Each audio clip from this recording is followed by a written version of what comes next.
aula de estreia aberta do Einstein Prepara POCUS na emergência.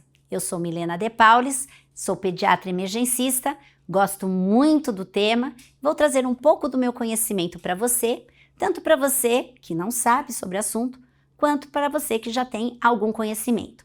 Se você ainda não é aluno Einstein Prepara, acesse aqui o QR Code e tenha acesso gratuito ao banco de questão, aos flashcards, às aulas gravadas por especialistas e qualquer dúvida você pode entrar em contato com a Central de Dúvidas. Para você que é o nosso aluno Einstein Prepara, continue sempre conosco e vamos começar a nossa aula. Se durante a aula você tiver qualquer dúvida, não fica na dúvida, usa a nossa caixinha lá no Instagram que eu vou responder nas próximas 24 horas. Ela vai estar disponível nos stories durante 24 horas, combinado? Vamos começar?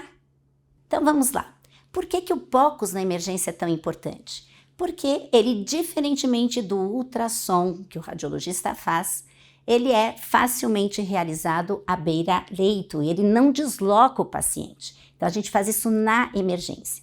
E uma característica do POCUS é que ele responde a uma pergunta binária, tem ou não tem? Diferentemente do ultrassom que o sonografista faz, analisando todas as estruturas anatômicas, o POCUS ele responde, tem ou não tem derrame pleural?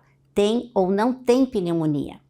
Ele avalia as estruturas e a função em tempo real.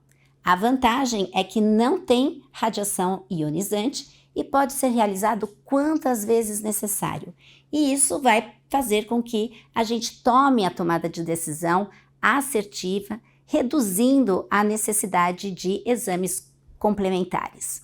Dentro da emergência, os protocolos mais utilizados para POCUS são o FAST e o IFAST, o RUSH, que é utilizado principalmente para o choque indiferenciado, o Blue Protocol, que é utilizado para a insuficiência respiratória indiferenciada, o FALS, ele nada mais é do que a utilização do ultrassom pulmonar para avaliar a responsividade do paciente aos fluidos.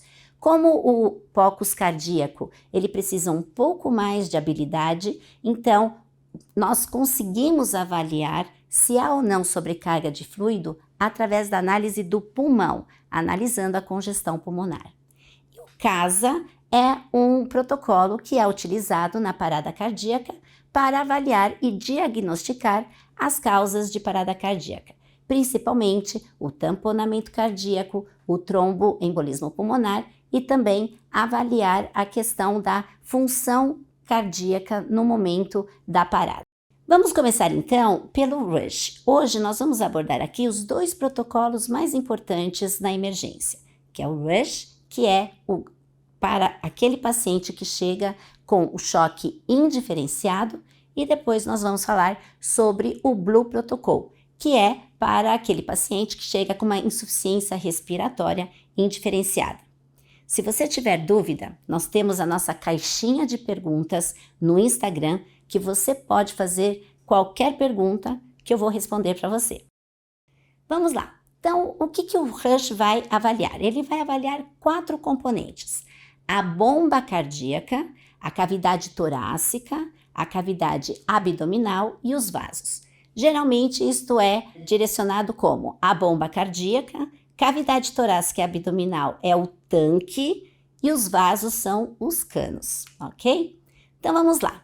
Para que tipos de choque nós podemos utilizar o RUSH? Tanto para o choque hipovolêmico, seja ele traumático ou não traumático, o choque distributivo, onde nós vamos ter sepse, o choque neurogênico anafilático, principalmente avaliando volemia nesses casos, disfunção cardíaca, o cardiogênico também, avaliando a função miocárdica, e o choque obstrutivo, onde vamos avaliar o tamponamento cardíaco, o pneumotórax hipertensivo e o tromboembolismo pulmonar. Para fazer o RUSH, para a prática do RUSH, nós utilizamos os 3 transdutores, tanto o setorial, quanto o convexo, quanto o linear. Aqui nós temos um modelo de como fazer as etapas do protocolo RUSH. Então, a regra mnemônica é HI-MAP, H-I, H de bomba cardíaca, heart, e de veia cava. Então, estas são as duas principais análises que a gente faz para o Rush. Depois, MAP, M de espaço de Morrison, que na verdade é a realização do FAST. O A está relacionado então à aorta, principalmente no adulto, fazendo diagnóstico de aneurisma de aorta, e o P nós vamos avaliar a cavidade torácica. Então, vamos começar então pela bomba, pelo H do Rush. Então, o que nós vamos avaliar aqui? O pericárdio, então vamos ver se tem ou não derrame pericárdico. O ventrículo esquerdo, avaliar contratilidade, avaliar o tamanho da cavidade. E também no ventrículo direito nós vamos avaliar se ele está aumentado ou não. Quando o ventrículo direito ele está aumentado, isso sugere o tromboembolismo pulmonar. Normalmente, o que nós vemos que a ponta do coração é feita pelo ventrículo esquerdo. Quando o ventrículo direito é maior, no contexto de um choque indiferenciado, isso indica a possibilidade de um TEP. Para a realização do exame cardiológico, nós podemos seguir o clockwise approach. O que é o clockwise approach? É a gente realizar o exame em sentido horário. Então, primeiro nós fazemos o eixo paraesternal longo, paraesternal curto, depois vamos no apical e depois no subxifoide para avaliar a veia cava. Então, aqui o que nós temos? Aqui nós temos uma incidência apical, 4 câmaras, e o que vemos aqui? Nitidamente uma função miocárdica diminuída. Vocês veem aqui o coração como ele é débil na sua contração. Então, aqui a gente faz o diagnóstico de um choque cardiogênico no contexto de um choque indiferenciado. Nesta outra imagem aqui, nós também vemos, esta é o eixo subxifoide. Nesta imagem aqui, o que nós vemos? Nós vemos uma hipocinesia da parede do ventrículo esquerdo. Então, num contexto aqui, também nós podemos ter um choque decorrente de uma falha de bomba cardíaca. Aqui, nós vemos o coração dançando dentro do saco pericárdico. Notem aqui que é como se ele estivesse dançando de fato e ao redor dele nós vemos um conteúdo anecóico, que é o derrame pericárdico. Então, no contexto de um choque indiferenciado, isso pode ser um choque obstrutivo por tamponamento cardíaco. E vejam aqui que a janela, nós temos em cima da imagem o fígado. Então, o fígado ele serve como janela acústica para a gente atingir o coração. E o que está em contato com o fígado é o ventrículo direito. Vejam aqui que ele colaba, né? O ventrículo direito ele colaba. Isto também é um sinal de tamponamento cardíaco. Nesta outra imagem, o que nós vemos? Também uma imagem apical, 4 câmaras. Vemos um coração extremamente taquicárdico e com pouco volume. Então, num contexto do choque, isto pode ser um choque hipovolêmico. Então, vemos aqui um coração rápido, batendo rápido, e todas as 4 câmaras com pouco volume. E no contexto do TEP, o sinal de McConnell, anota aí, sinal de McConnell é um sinal de TEP. Vejam aqui que só o ápice do ventrículo direito, ele tem contratilidade. O restante do coração, ele tem uma hipocinesia. Então, o sinal de McConnell é aonde existe uma contração da bomba cardíaca eficaz. Todo o resto, nós vemos essa hipocinesia e isto é um sinal de tromboembolismo pulmonar. Então, neste caso, quando nós avaliamos também o choque indiferenciado, muitas vezes se diz, mas como é que eu vou saber se este paciente tem ou não responsividade ao volume? Muito se diz, muito se fala da veia cava inferior. A veia cava inferior, ela é sim na análise da veia cava inferior, nós podemos inferir se aquele paciente tem ou não depressão de volume. Mas a resposta ao volume é dado pelo VTI. Isso é importante. Então, a veia cava, ela pode inferir se tem ou não hipovolemia ou eventualmente aí uma turgescência da veia cava, que pode indicar uma falência de bomba cardíaca ou uma causa obstrutiva. Mas quem vai dar de fato a responsividade ao volume é o VTI. E o que é o VTI? Nada mais é do que a análise da saída do sangue do ventrículo esquerdo pela aorta. Então, geralmente, esta análise é feita pelo cálculo da integral e vai corresponder à distância percorrida pelo sangue a cada batimento cardíaco através da via de saída do ventrículo esquerdo. Então, com isso, nós conseguimos ver se de fato aquele coração teve resposta ao volume através do cálculo da VTI. Esse cálculo é feito automaticamente através de algumas medidas que nós fazemos no eco, que vai nos dar então o valor do VTI. O valor normal é de aproximadamente 18 a 22 centímetros, enquanto que valores abaixo de 18 centímetros sugerem um baixo débito cardíaco. E esse baixo débito cardíaco pode ser tanto por falta de volume como por falência de bomba. Para o cálculo do VTI, nós precisamos ter duas incidências. Vejam aqui à esquerda da tela, na figura acima, nós temos a imagem apical 5 câmaras. Esta circunferência no centro corresponde à aorta. E na imagem à direita, nós temos o corte do eixo parasternal longo. E vejam aqui a abertura da válvula aórtica.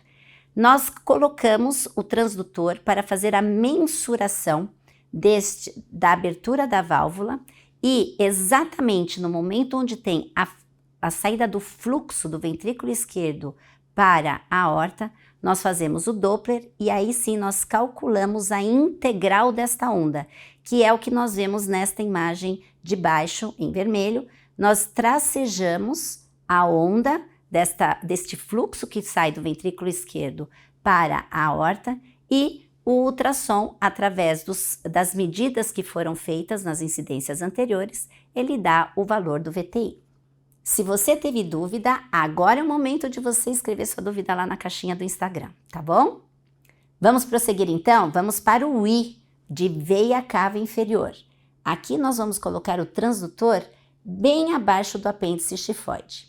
E o que nós vamos analisar aqui? Como está esta veia cava? Lembra que eu falei que a veia cava pode inferir a volemia? Então vejam aqui, neste vídeo à esquerda, nós vemos uma veia cava quase totalmente colabada. Então aqui indica falta volume neste paciente. Ao contrário deste vídeo à direita, onde nós vemos uma veia cava túrgida.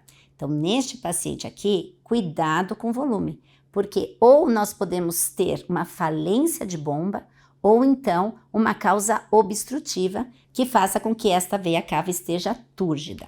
Nesta imagem, nós vemos a veia cava no modo M. O que significa o modo M? É o modo em movimento. O modo em movimento, ele analisa as estruturas, o som nas estruturas que se movem. A veia cava, ela não se move, mas ela se move de acordo com o ciclo respiratório. Então, quando existe a inspiração, o que nós vemos um colabamento, uma colapsabilidade da veia cava, e quando existe a expiração, esta veia cava fica com mais volume. Então, nós vemos esta onda acompanhando o ciclo respiratório. Vamos agora para o próximo passo do Rush, que é o M de espaço de Morrison, que na verdade significa realizar o FAST, para a procura de derrame intracavitário, principalmente em relação ao trauma, a procura de sangue livre dentro da cavidade abdominal. Então, o primeiro local a ser analisado é o espaço de Morrison, porque aqui é onde se acumula a maior quantidade de líquido. Depois nós fazemos o espaço de espleno-renal e, por fim, o pélvico. Nesta imagem aqui, nós vemos essa fina lâmina anecoica entre o rim e o fígado, significando então que existe espaço, existe líquido dentro da cavidade abdominal e num choque hipovolêmico traumático, isso significa sangue na cavidade. O segundo espaço a ser analisado é o espleno renal. Aqui também nós vamos procurar por líquido livre na cavidade. Nessa imagem, o que nós vemos? Vejam que o baço ele está rodeado por um líquido anecoico. Aqui nós temos líquido livre. Diferentemente da outra imagem, onde tinha líquido entre o baço e o rim, aqui nós vemos que acima do baço nós temos uma linha anecoica, significando então líquido livre na cavidade. A última região a ser analisada na cavidade abdominal é a cavidade pélvica. E aqui nós vamos analisar líquido livre ao redor da bexiga, tanto no eixo longitudinal quanto no eixo transversal. Então, nesta imagem aqui, o que nós vemos? A bexiga, e vejam que logo ao lado existe uma região preta, anecoica. Ali existe líquido. Este líquido, se for traumático, pode significar, de fato, a presença de sangue, ou em mulheres em idade fértil, por um quadro de ruptura de cisto hemorrágico, algum cisto roto também podem ter líquido nesta região. Lembrar que mulheres em idade fértil é normal no fundo de saco de Douglas ter pequena quantidade de líquido livre. Aqui também, numa outra imagem, nós vemos ali, bem abaixo da bexiga, uma pequena imagem anecoica que significa líquido livre. Tudo bem até aqui? Alguma dúvida? Escreve lá na nossa caixinha do Instagram, ok? Vamos agora para o A. O A significa os canos. E os canos que nós analisamos no Rush são a aorta e os vasos poplíteos. A aorta à procura de aneurisma e os vasos poplíteos à procura de trombose, porque trombose em vaso poplíteo tem alta relação com TEP. Vamos lá, então, a aorta. O que nós vamos avaliar na aorta? O diâmetro. Quando nós temos uma aorta maior do que 3,5 centímetros de diâmetro, isto indica aneurisma. E quando nós encontrarmos um flap, isto significa dissecção de aorta. O mesmo quando nós encontrarmos um hematoma intramural. Então, a análise da aorta, nós vamos avaliar aneurisma, avaliando o diâmetro e avaliando se a dissecção com o encontro do flap ou hematoma intramural. As veias poplíteas e femoral, vamos procurar por trombos, porque trombo em veia poplítea principalmente é sinal indireto de TEP em paciente com choque. Nessa imagem, vejam, nós vemos a aorta, nós vemos duas regiões anecoicas. Então vejam, a região anecoica de cima se correlaciona com a aorta. A região anecoica de baixo, isto é o corpo vertebral. Então é muito importante essa relação. A aorta, ela fica paralela ao corpo vertebral. E na varredura da aorta, vejam que a aorta ela se bifurca nas duas femorais. Então quando a gente faz a varredura, vejam aqui, ó, elas se bifurcam nas duas femorais. O exame tem que ser feito analisando a aorta em toda a sua extensão. Nessa incidência, nós vemos o eixo, o corte longitudinal da aorta. E vejam a característica da aorta, ela pulsa e as suas paredes elas são um pouco mais espessadas. Isso diferencia da veia cava inferior. Aqui o que nós temos? Veja, nós temos uma imagem de uma aorta extremamente aumentada, então o diâmetro dessa aorta ele é maior, certamente aqui nós temos um aneurisma de aorta, e vejam embaixo a sombra acústica da vértebra. Então, isso é muito importante de diferenciarmos. A parte de cima é a aorta dilatada. Esta imagem embaixo, que dá a impressão da imagem da sombra acústica, isto é o corpo vertebral. Nesta imagem, neste eixo longitudinal, o que nós vemos? Um trombo dentro da aorta. Então, este trombo, que é esta região, vemos que a aorta está dilatada e vemos uma região mais hipoecogênica. Isto é o trombo na aorta, significando um quadro de dissecção. Nesta incidência transversal da aorta, nós vemos uma aorta extremamente dilatada. E aqui bem no canto inferior direito, vocês veem que tem uma descontinuidade da parede. significando a rotura desta aorta. É muito difícil de avaliar rotura de aorta, de aneurisma, no ultrassom.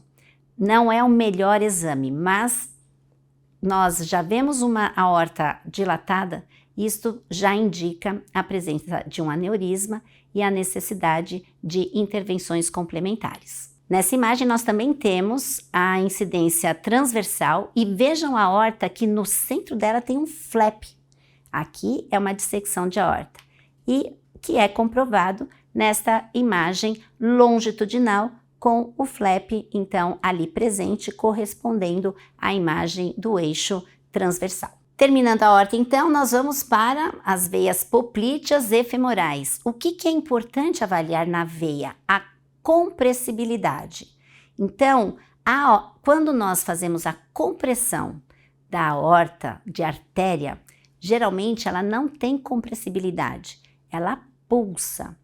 Quando já a veia, ela colaba, então ela tem uma colapsabilidade maior. Então vejam aqui nesse vídeo como que na compressão as veias elas colabam totalmente. Isso é muito importante para nós avaliarmos a presença de trombos no interior da veia poplítea ou femoral. Vejam aqui, no momento que nós aplicamos uma pressão no transdutor, não há colabamento dos vasos. Vejam aqui vocês, então não necessariamente nós precisamos ver o trombo, mas aqui nós vemos que não tem colapsabilidade. Então isso indica que existe um trombo ali e num contexto de hipotensão, isto pode sim significar indiretamente a presença de um TEP. Neste outro vídeo, o que nós vemos?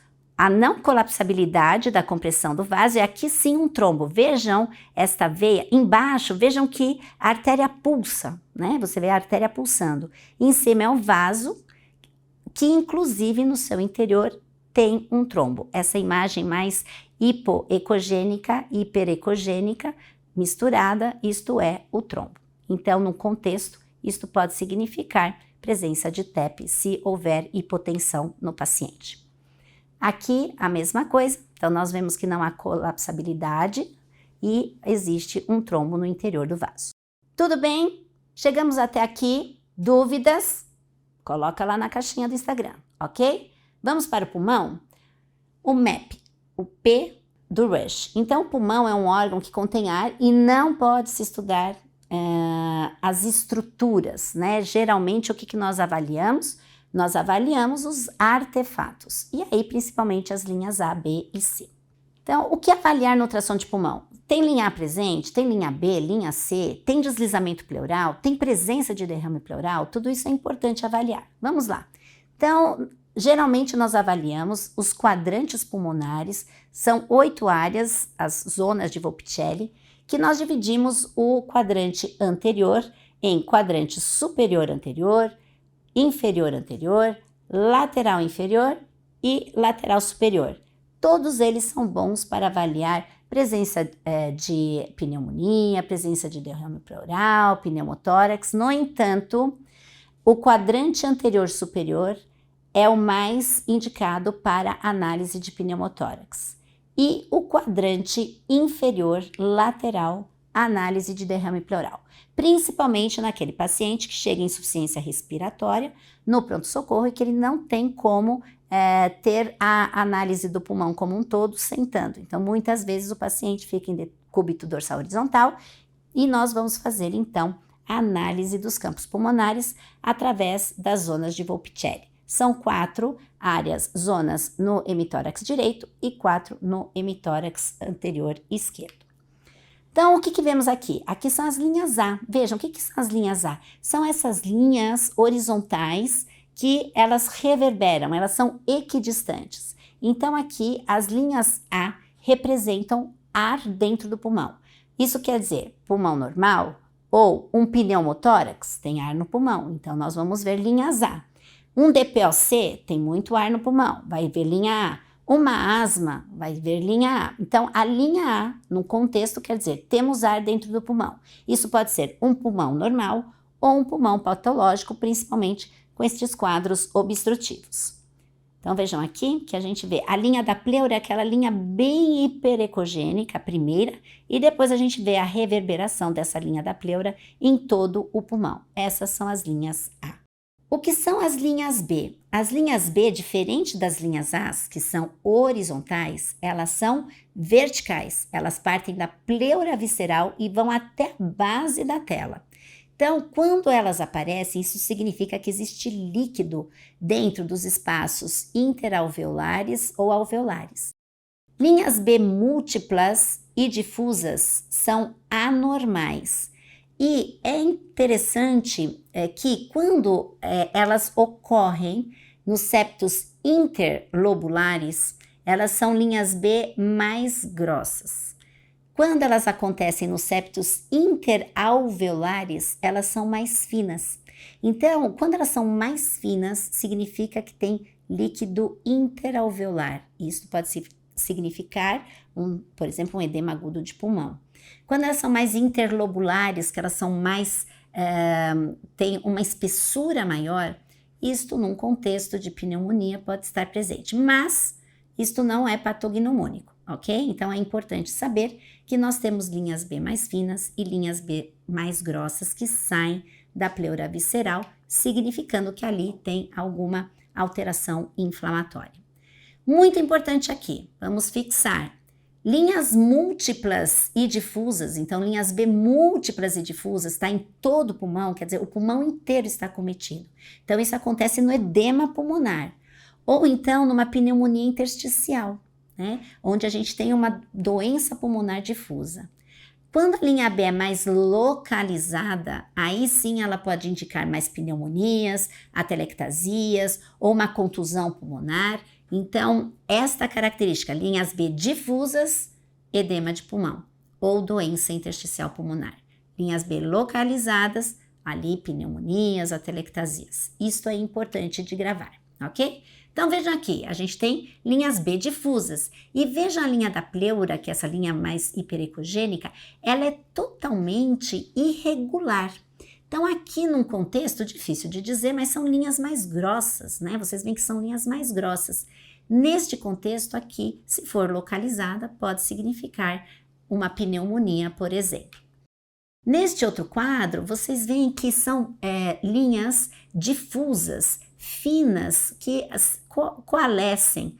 Aqui também é difícil da gente dar um diagnóstico, claro que sempre, lembra que eu disse que o POCUS, ele é um exame que dá respostas binárias, tem ou não tem. E de acordo com a sua suspeita clínica, você vai direcionar o seu diagnóstico para os achados mais evidentes. Então aqui pode ser um edema pulmonar, se isso for bilateral, difuso. Agora, se for mais localizado, um processo inflamatório.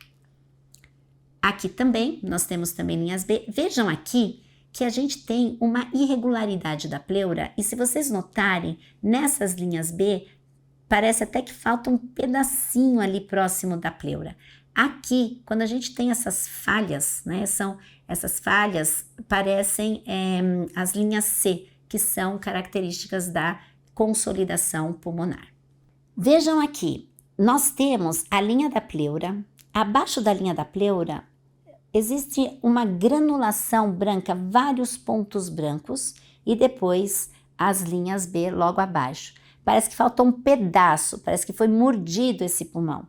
Então aqui é um sinal de linha C, de hepatização. E esses pontos brancos são os broncogramas aéreos, é a consolidação. Então vejam aqui, a pleura, logo abaixo parece que falta um pedaço com esses pontos brancos e logo abaixo nós temos as linhas B. Então isso tudo aqui é um sinal de pneumonia.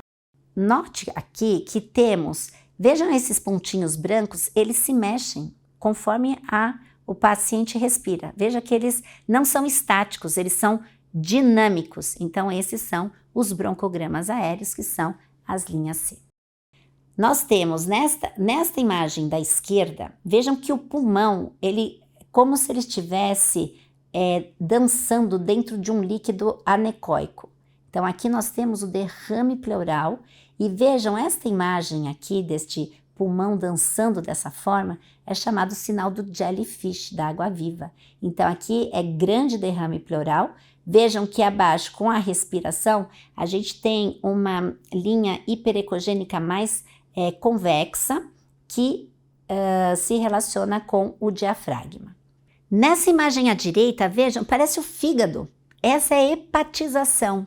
Então vejam também que aqui os broncogramas, eles se mexem, né? Então, conforme respira, eles ficam mais evidentes e menos evidentes. Então aqui é a famosa hepatização decorrente da pneumonia. E aqui nós temos um derrame pleural. Então nós vemos essa imagem anecoica preta ali, fazendo a interface com o diafragma e depois o fígado ou baço, dependendo do lado onde foi feita essa imagem. Vamos falar então sobre o pneumotórax. O que ele vai ter de diferente em relação ao que nós falamos sobre linhas A, linhas B e linha C? Lembrem que no pneumotórax nós temos ar, então que vamos ter linhas A. Mas o que vai diferenciá-lo é a ausência de deslizamento pleural. Quando nós temos ausência de deslizamento pleural, isto pode significar um pneumotórax. Mas o sinal patognomônico do pneumotórax, anota aí, chama lung point. O que é o lung point? É justamente a interseção entre o deslizamento pleural presente e a falta de deslizamento pleural. Quando isto acontece, nós temos o lung point. Então, nós vemos exatamente aqui, vejam aqui, existe nitidamente uma parada do deslizamento pleural e outra parte que desliza. Então, aqui é o lung point. Então, este paciente certamente tem pneumotórax. Aqui nessa imagem, o que nós vamos ver? Que existe a pleura, a linha hiperecogênica, no entanto, ela não desliza. O fato dela não deslizar pode ser de fato um pneumotórax, mas pode ser uma pneumonia, onde nós temos uma fibrose importante, por exemplo, uma SARA, uma fibrose importante da pleura, e ela não vai ter o deslizamento. Então vejam aqui que o paciente ele respira, mas a pleura não se movimenta. Então aqui é ou pneumotórax ou uma pneumonia grave. E como então tirar a dúvida? Também vamos voltar lá no M-Mode, que é aquele modo de movimento, de estudo do som através de estruturas que se movimentam. Então, quando a pleura existe deslizamento pleural, esta imagem à esquerda, vejam que em cima ela parece um código de barra, depois vem uma linha mais hiperecogênica branca e embaixo é um granulado. Este é o sinal do deslizamento pleural, que se chama Sky, Ocean, Beach. Então, a parte que parece código de barra, Sky. Ocean, oceano, que é esta linha mais hiperecogênica, que significa a pleura, e o beach, que é a areia, que é esta parte mais granulada. Quando a gente tem essa imagem, quer dizer, temos movimento pleural. Quando não temos movimento pleural, a gente tem essa imagem código de barra, da imagem à direita. Então, isto no pneumotórax está presente e quando com o lung point, isto é patognomônico. E é importante também a gente saber o nível de aeração pulmonar para, por exemplo, nós acompanharmos a evolução dos quadros respiratórios. Então, por exemplo, você está lá no pronto-socorro, é um paciente que chegou, por exemplo, com uma pneumonia ou um quadro de edema pulmonar, você faz a sua terapêutica, coloca impressão positiva, então você tem um ultrassom pré-intervenção e pós-intervenção. Então você vê a melhora da aeração pulmonar. E a gente tem uma escala. Quanto mais linhas A, mais aerado. Quanto menos linhas A, quanto linhas C presentes, linhas B, menos aerado. Então aqui a gente tem essa escala de aeração pulmonar, que é importante para avaliar principalmente quando a gente institui alguma terapêutica para aquele nosso paciente no pronto-socorro. Tudo bem até aqui então? Vamos lá, respira fundo, aproveita. Se você tiver alguma dúvida, já faz a sua pergunta lá na caixinha do Instagram. Se você é novo por aqui, acessa o QR Code, vai lá, vê tudo que a gente tem de material dentro da plataforma, o banco de questão, os vídeos com os especialistas, os mapas mentais, os flashcards. Tá bem bacana para o seu estudo. Aproveite a plataforma para você explorar e se interessar pelo nosso Einstein Prepara. Tudo bem? Vamos lá? Vamos para o Blue Protocol então? O Blue Protocol é o protocolo para insuficiência respiratória indiferenciada que chega no pronto-socorro. Como o nosso paciente geralmente está grave, nós vamos avaliar principalmente 3 pontos. Vejam lá, nesta imagem esquerda, você vê que o posicionamento das mãos, ele favorece a identificação dos pontos que devem ser analisados. Então, aqui nada mais é do que o quadrante superior anterior, onde nós vamos procurar o pneumotórax, ali próximo ao mamilo, onde nós vamos ver se tem alguma pneumonia, e aqui na imagem à esquerda, veja que o transitor está bem na linha posterior axilar, procurando então por derrame pleural. Como que é a base do Blue Protocol? Basicamente, avaliar deslizamento pleural. Tem deslizamento pleural? Então a gente vai procurar se tem linhas A, B ou C. Se tiver linhas B com deslizamento pleural e elas forem difusas, isso significa temos um edema de pulmão. Se nós temos linhas C, linhas AB, quer dizer, linhas B localizadas, isto significa padrão de pneumonia. Quando nós temos linhas A com deslizamento pleural, isto pode significar que temos um quadro obstrutivo, asma, DPOC, mas antes de inferir que é um pulmão normal ou obstrutivo, no padrão com deslizamento pleural com linha A, é obrigatório fazer a análise dos vasos poplíteos para afastar tromboembolismo pulmonar. Então, esta é a sequência da análise do Blue Protocol com deslizamento pleural. Quando nós não temos o deslizamento pleural, vamos ver o padrão. Se é um padrão B, lembra, pneumotórax tem ar, então ele vai ter padrão A. Se não tiver padrão A e for padrão B, lembra que a falta de deslizamento pleural pode ser pneumonia. Lembra que a pleura pode estar fibrosada ali, ela não mexe. Então, sem deslizamento pleural e com linhas B, pneumonia. Sem deslizamento pleural e linhas A, vamos procurar quem? Lung point. Achou lung point? Pneumotórax. Se não tem lung point, aí nós vamos ter outras causas que podem levar a essa condição. Então, basicamente, o Blue Protocol ele vai ser direcionado pela presença ou não de deslizamento pleural e o padrão que se sucede depois dessa análise. Tudo bem? Chegamos até aqui. Vamos para as questões. Vamos ver então se você de fato fez a análise de todos esses casos que nós avaliamos, se você consolidou seus conhecimentos ou se você adquiriu seus conhecimentos se ainda não tinha muita familiaridade com POCUS na emergência. Agora é a hora da gente ver e colocar tudo à prova. Vamos lá? Questão AMP 2026, acesso direto. Vamos lá? Homem de 25 anos chega ao pronto atendimento após sofrer colisão automobilística frontal. O exame físico apresenta uma PA de 120/80, dor em hipocôndrio direito e o FAST será realizado. Assinale a alternativa correta. Avaliar pericárdio, estômago, retroperitone e pelve. B. Avaliar apenas espleno-renal e pelve para reduzir tempo de exame. C. Avaliar apenas o espaço hepatorrenal e demais janelas só se instável. D. Avaliar pericárdio e hepatorrenal, demais janelas não são obrigatórias. E. Avaliar pericárdio, espaço hepatorrenal, espaço espleno-renal e fundo de saco pélvico. 3 segundos para você pensar. 1, 2, 3. Vamos lá? Olha só. Todas as questões que tem apenas, somente, né? Então, aqui, essas automaticamente a gente geralmente exclui.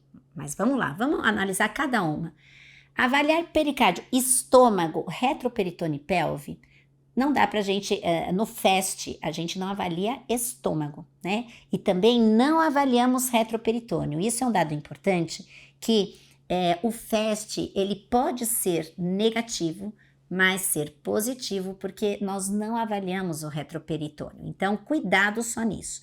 Então, o que o FAST avalia? O FAST avalia a parte do derrame pericárdico, então subxifoide, a loja hepatorrenal, à direita, a loja espleno-renal, à esquerda, e a pelve. Então, aqui, a questão correta é avaliar pericárdio, espaço hepatorrenal, espleno-renal e fundo de saco pélvico. Combinado? Vamos para a próxima? Vamos lá. Questão USP 2023, acesso direto. Vamos lá? Paciente de 5 anos, sexo masculino, antecedente de dermatite atópica, rinite alérgica e internações prévias por crises de sibilância, foi admitido no setor de emergência apresentando quadro de febre de até 39,5, tosse e dificuldade para respirar há 2 dias. Apresenta o seguinte exame clínico inicial: regular estado geral, corado, hidratado, alerta e orientado. Ritmo, bulhas rítmicas normofonéticas, sem sopros, frequência cardíaca de 152, PA 88/46. Vamos lá, criança de 5 anos, hein?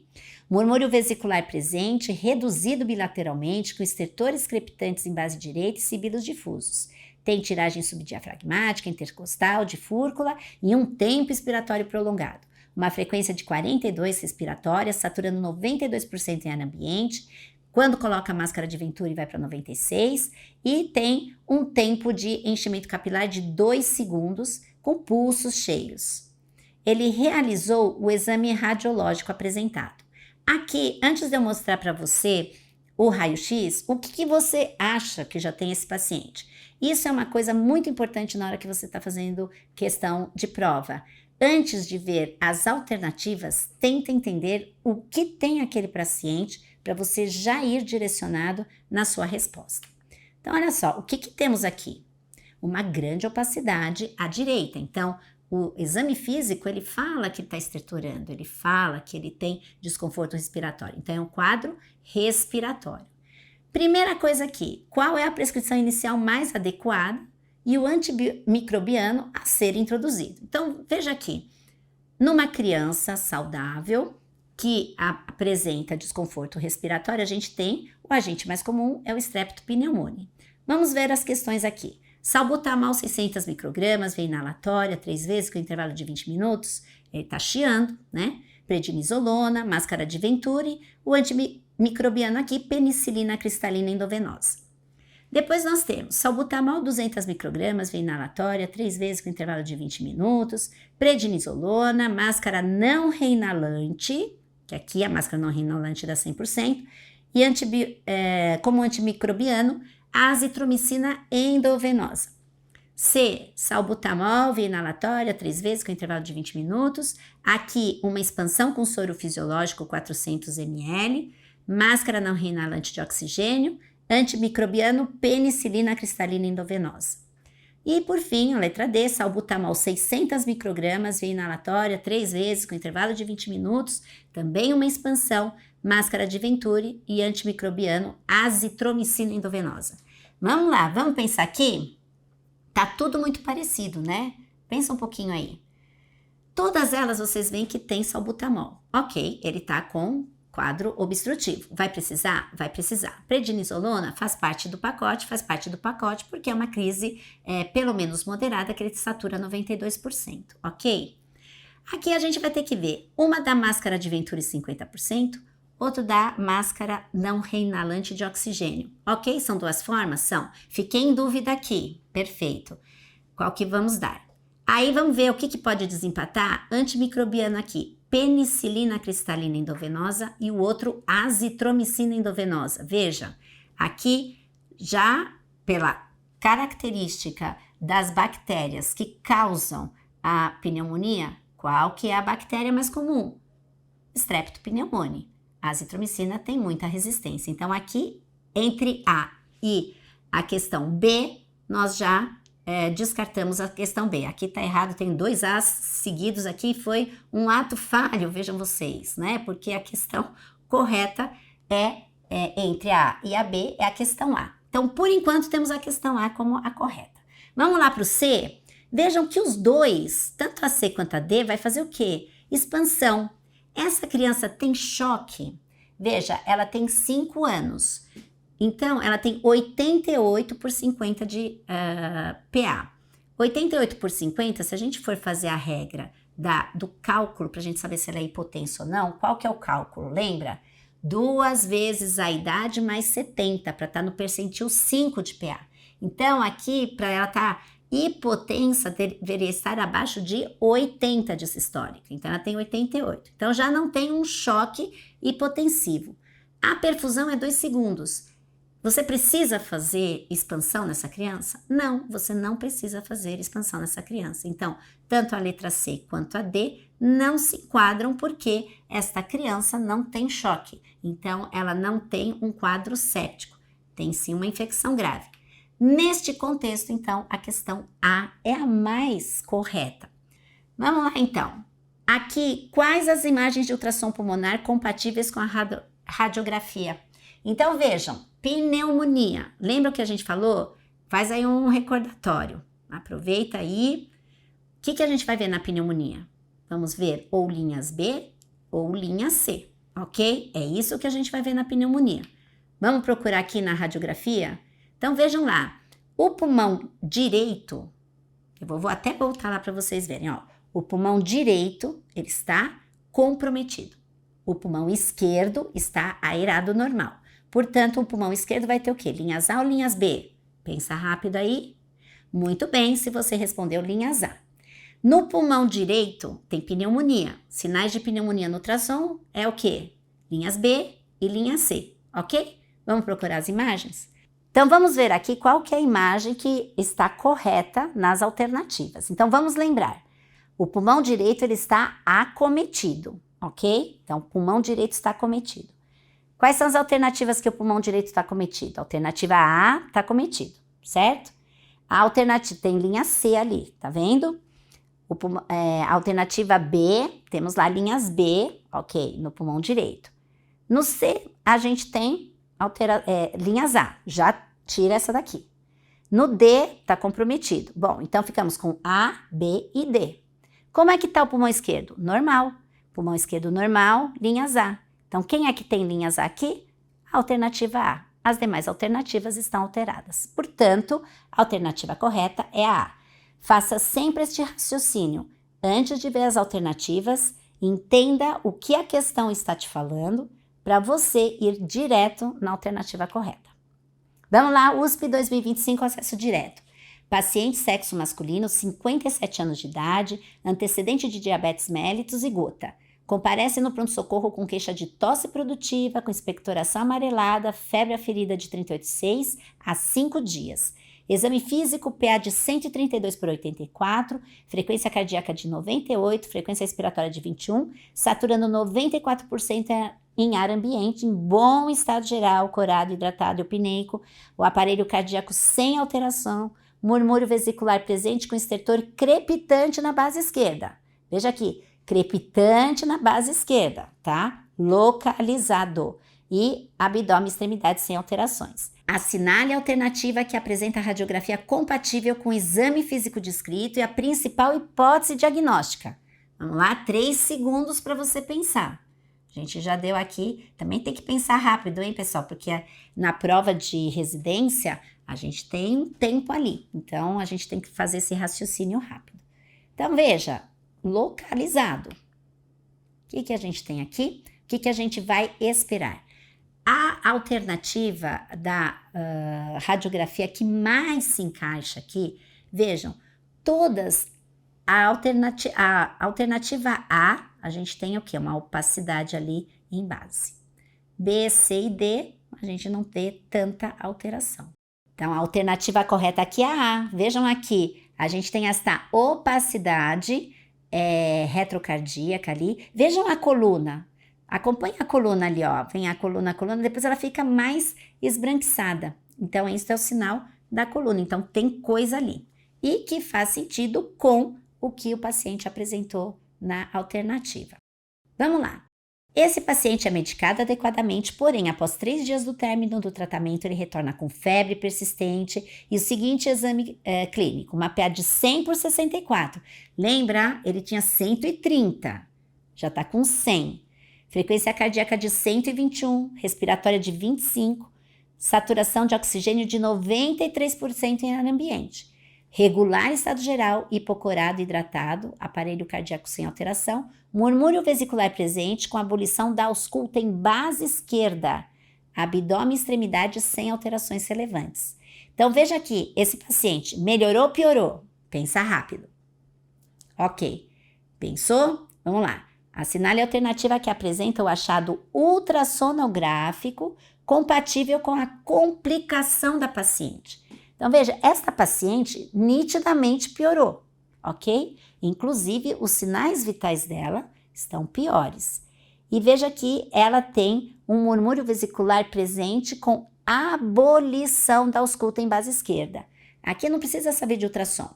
O que significa presença de abolição de ausculta em base esquerda num quadro respiratório? Você falou derrame pleural? Certo. Então, o que nós vamos procurar no ultrassom? Presença de derrame pleural. Lembra o derrame pleural como ele é? Ele é uma imagem anecoica. Dependendo do volume, faz aquele jellyfish que a gente falou do pulmão. Então, aqui, a resposta correta é a C, onde nós vemos aqui derrame pleural na imagem do ultrassom. Ok? Vamos lá, questão da USP 2025, acesso direto, aqui de pediatria. Olha lá, paciente de 10 meses de idade, previamente rígido, é levado ao pronto atendimento com história de febre de até 39 graus há 2 dias. O responsável refere que não está aceitando nenhum alimento sólido desde o início do quadro febril, apenas seio materno. Apresenta cerca de 4 diureses por dia. Ao exame físico, encontra-se em bom estado geral, mantendo mucosas úmidas, sem alterações cardíacas, pulmonares e abdominais, otoscopia e oroscopia, conforme a imagem a seguir. O que a gente tem aqui? Uma otoscopia normal. Veja aqui, a gente tem uma membrana timpânica normal. Veja ali que tem o cabo do martelo nas 2 imagens. Tem o ponto luminoso nas 2 imagens. E esta garganta com muita vesícula. Que num contexto que a gente sabe da pediatria, o Coxsackie gosta muito de fazer esse quadro que é a herpangina e a síndrome mão-pé-boca. Após manejo adequado, o paciente ainda manteve febre por mais 2 dias com melhora após esse período e sem recorrência. Nos dias subsequentes evoluiu com inapetência, vômito, hipoatividade, sintomas que foram piorando progressivamente, foi levado ao pronto-socorro novamente e após cerca de 10 dias do atendimento anterior, na admissão, o paciente estava letárgico, pálido e foi levado à sala de emergência.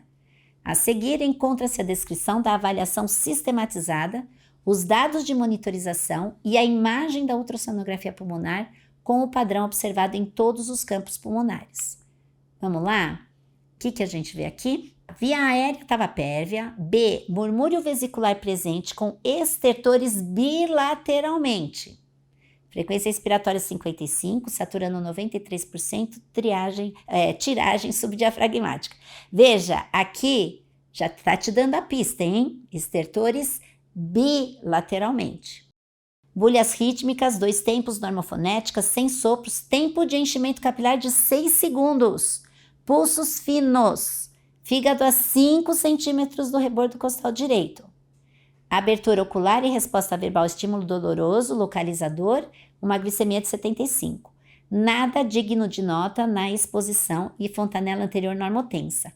Aqui, antes da gente passar para as alternativas, o que você está imaginando que tem esta criança, baseado no primeiro exame físico, naquela imagem que a gente viu, e com esta evolução muito que nós vemos de uma forma não infrequente no pronto-socorro. Veja aqui, o que tem este ultrassom? Veja aqui, à direita, nós temos linhas B. E aqui, vejam que a descrição é que ele tem linhas B difusas. E nós temos uma taquicardia e vejam ali os sinais vitais, ok? Por que uma herpangina eventualmente pode dar um quadro difuso pulmonar? Primeira coisa para vocês pensarem, qual que é o agente da herpangina? Pensa aí. Muito bem, Coxsackie, quem pensou? Acertou. Coxsackie pode dar miocardite. Então, aqui, vejam, é uma criança que tem repercussão hemodinâmica com pulmão com edema pulmonar. Considerando a principal hipótese diagnóstica, qual a conduta inicial indicada para estabilizar o paciente? A. Introduzir céfalo de terceira. B. Expandir com solução cristalóide. C. Acoplar em ventilação não invasiva. D. Iniciar inotrópico em bomba de infusão contínua. O que a gente falou? Então, provavelmente aqui é uma evolução da síndrome mão-pé-boca, da coxsaquiose, com uma miocardite. Aqui, o que nós temos que fazer? Iniciar inotrópico em bomba de infusão contínua. Não é quadro bacteriano, então cefalosporina não vem. Expandir com solução cristalóide um coração que está em falência, você vai piorar o quadro. E acoplar a criança em ventilação não invasiva poderia até ser uma conduta para diminuir edema pulmonar. No entanto, a ventilação não invasiva ela pode comprometer esse coração que está mais debilitado. Então, neste momento, a indicação, a alternativa mais correta é iniciar o inotrópico em bomba de infusão contínua para melhorar. Vamos lá, USP 2024, acesso direto? Paciente do sexo masculino, 59 anos, tabagista ativo, 20 anos maço, hipertenso, diabético tipo 2 e uso de hidroclorotiazida de 25 mg ao dia, losartana 50 mg dia e metformina 850 mg 3 vezes ao dia. Procura o pronto-socorro por dispneia progressiva a 7 dias, com piora a 1 dia, além de dor torácica dependente da ventilação em hemitórax esquerdo e queda do estado geral.